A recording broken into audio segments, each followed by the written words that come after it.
All right, so this is the true story about how I unfortunately lost my dream girl, probably the best girl I've ever had. I let her slip away by being an idiot, and I want you guys to learn from my mistake. I'm going to share my pain, my heartache with you guys. Now, there may be a little bit of exaggeration, maybe a little bit of a slight clickbait. I don't know what I called the title of this video. I lost the love of my life, whatever I chose to title this video on YouTube, but it's true, maybe slightly exaggerated. I'll probably end up finding a better girl, but let me just cut into the story. So, there was a girl that had, let's put her characteristics into two columns. Right? You can focus on the good, or you could choose to focus on the negative. So in the good, in the plus column, she was a perfect 10, bisexual, insanely loving, insanely feminine, insanely submissive, and obedient, would let me fuck other girls, would fuck other girls with me, but, you know, could be in like, you know, an open relationship with me, you know, for me, but closed on her end. Charming, charismatic, high IQ, tall, you know, good genetics for having, you know, kids. And I could like talk to this girl for hours without getting bored. She was that charming and interesting. Now in column B, high body count. Like she told me she had a high body count. She just straight up told me one day. I was like, ooh, fuck. She didn't say the number. Maybe high to her is like 25, 30, which is extremely high already. But I don't know, maybe it was like 100. I don't know what her definition of high body count is, but you know, red flag. She told me she had a high body count.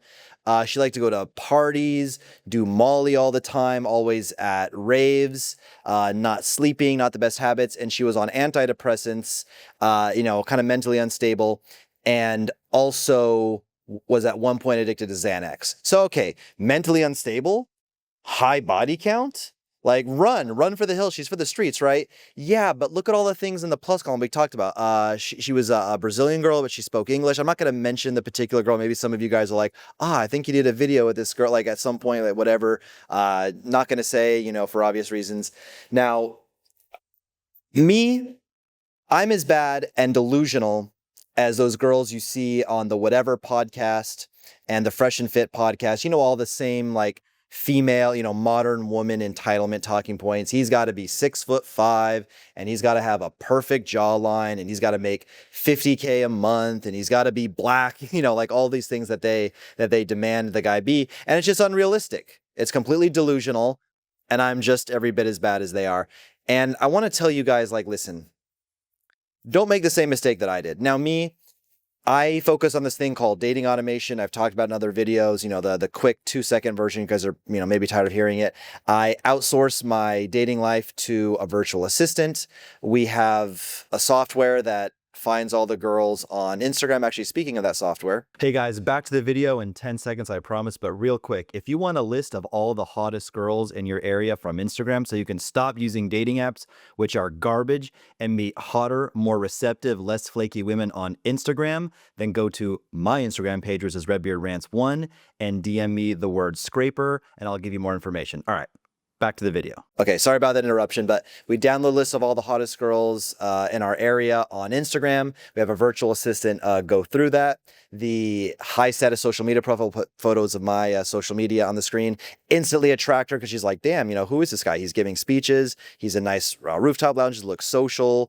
You know, on a podcast, interesting, you know, wealthy, all this and that. And then we have a copy and paste text messages database to make every conversation 80% the same and run our dating life like a business. And because of that, I do have a lot of options, and I probably will ultimately replace this girl with ultimately a girl who's going to be a little bit better option. Maybe she won't be a perfect 10.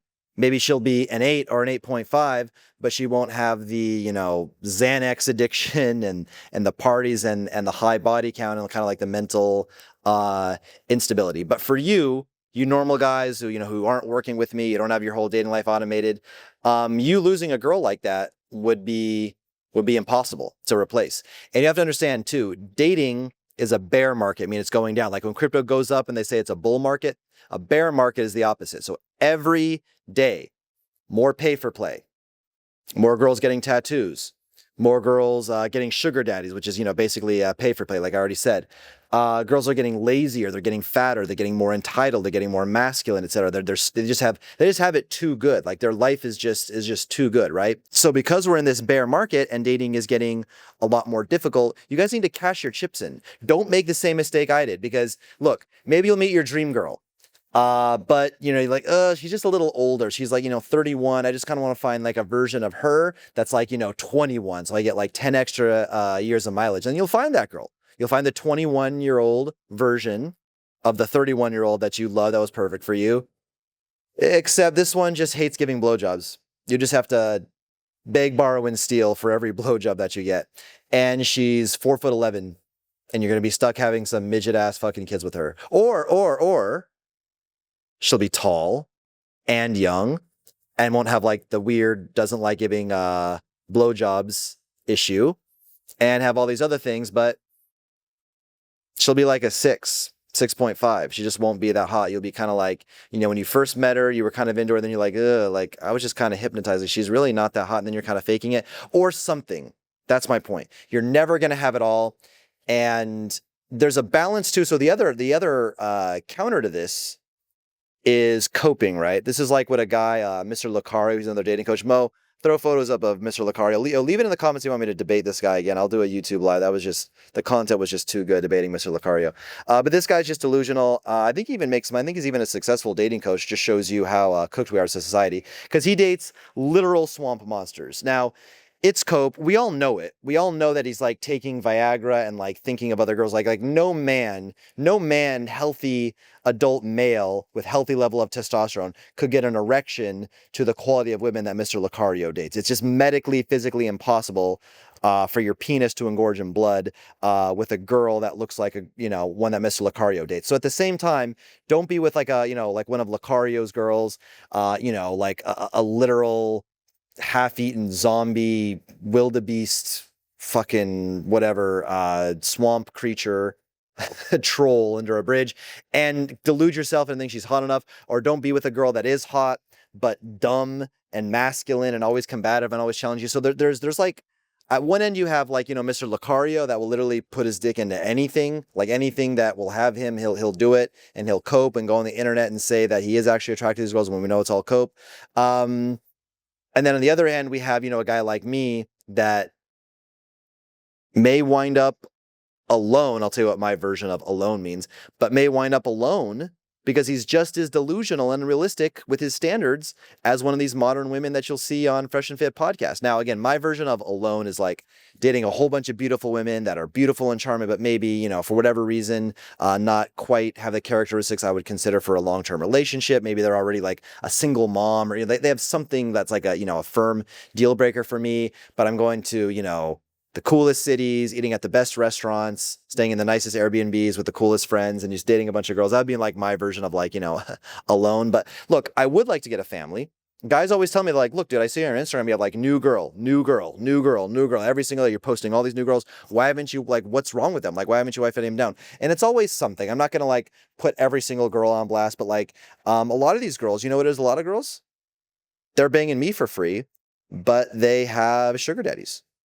I see it. I can tell, like, they'll get WhatsApp notifications. I'm not going to give you the details, but I can just tell by the name of the guy, like how it's saved in her phone, that she met it from a sugar daddy website. Or I'll just do math. Or I'll just be like, hey, we're living in Brazil. A new iPhone is 60% more than it would be in the United States. It's already super expensive in the States, but it's 60% more. She has the newest iPhone. She has designer nice shit. She's been to Tulum, she's been to Paris, and she's been to Dubai.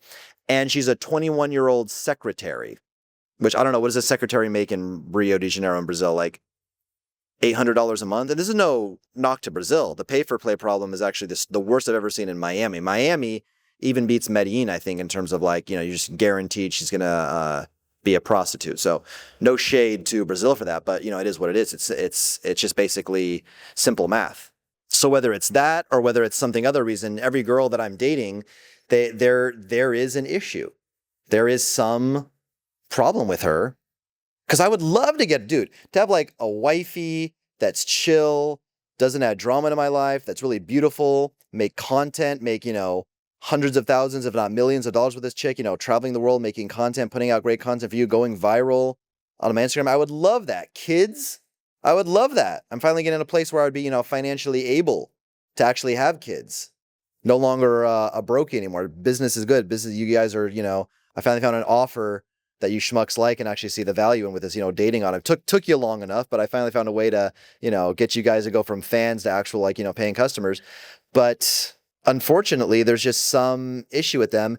So again, it's the balance, right? You don't want to be Lucario, nor do you want to be Casey Redbeard. If you find a girl that has almost all the traits, because again, this whole video is about how I let a girl that, again, I do think I will, like, quote unquote do better. Like, maybe she won't be like a legitimate perfect 10, like this girl that I was dating before, the one that got away was, but maybe she'll just be like an 8. But she won't have like the high body count and drugs and mental instability of the other girl, and actually see like a future with her. It won't be like, you know, that scene from Scarface where he's like, her womb is so polluted, I can't even have a baby kid with her, man. So like maybe her womb won't be polluted and I could actually have a baby kid with her, man. So that's it. Find balance. Just cash your chips in, guys. If she's close enough, if she's hot, again, the main thing that women provide is their physical beauty. As a man, you cannot feel romantic love for a woman unless you're like hyper physically attracted to her. So check that box first, goddammit, and don't be Mr. Lucario. But again, if she's like a little too short, you're gonna have some short kids. Oh well. Or if she is, you know, doesn't give the best blowjobs, doesn't really want to learn, oh well. Now, I guess for me, then I go back, then as I'm saying this, I'm like, no, that's a non-negotiable. But figure out what your true red flags and non-negotiables are, and what they're not. Because again, from where I'm standing, a girl that's under 25, beautiful, lives in Latin America, has no piercings and no tattoos, or extremely small, you know, one little piercing and one little tattoo, that already doesn't exist. That already is, never mind the fact that she has to like me, have above average IQ, be charming, have a truly feminine personality, and like, it just does not exist. So I have to decide for myself, do I want to be alone, or do I want to kind of like, you know, settle on certain things? So that's my rant for today. Understand when it's time to cash in your chips. Understand what are your true deal breakers and your true red flags. Balance that out. Don't cope, but balance that out with being realistic. Otherwise, you're going to die alone. And bear market, it's going down. Dating's only getting harder. If you find a girl now and if you lose her, every year that goes by, like, I get better. I get more buff. I make more money. I do little touch-ups, like, you know, on the hair. I'm getting like, you know, the teeth, the veneers next. But despite all that, better photos, better strategy, better virtual assistants, going to better cities, finding better date. But despite all my efforts, it still just gets harder and harder. It just gets harder. It never gets any easier. Cash in your chips when you think you found one that's damn near close enough. Don't aim for perfection, but at the same time, don't be Lucario. Catch you guys in the next one. Cheers.